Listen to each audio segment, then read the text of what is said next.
Team India face గుర్రం జస్ప్రీత్ బుమ్రా ఓ అరుదైన రికార్డును తన పేరిట లిఖించుకున్నాడు.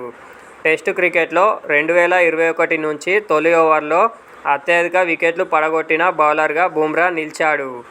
లీడ్స్ వేదికగా జరుగుతున్న తొలి టెస్టు మొదటి ఓవర్లో ఇంగ్లాండ్ ఓపెనర్ జాక్ ర్యాలీను అవుట్ చేసిన బుమ్రా ఈ రేర్ ఫీట్ను తన ఖాతాలో వేసుకున్నాడు. 2021 నుంచి బుమ్రా ఇప్పటి వరకు తొలి ఓవర్లో 8 వికెట్లు పడగొట్టాడు.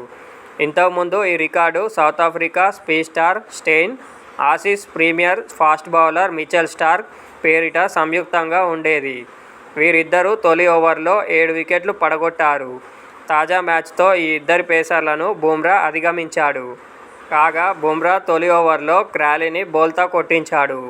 మొదటి ఓవర్లో 5వ బంతికి బుమ్రా క్రాలీని మిడిల్ స్టంప్పై అవుట్ స్వింగర్గా వేశాడు. క్రాలీ ఆ బంతిని లెగ్ సైడ్ ఆడడానికి ప్రయత్నించాడు. కానీ బంతి అవుట్ సైడ్ ఎడ్జ్ తీసుకొని ఫస్ట్ స్లిప్లో కరుణ్ నాయర్ చేతుల్లోకి వెళ్ళింది. దీంతో 4 పరుగులు చేసిన ఇంగ్లాండ్ ఓపెనర్ నిరాశతో పెవిలియన్కు చేరాడు.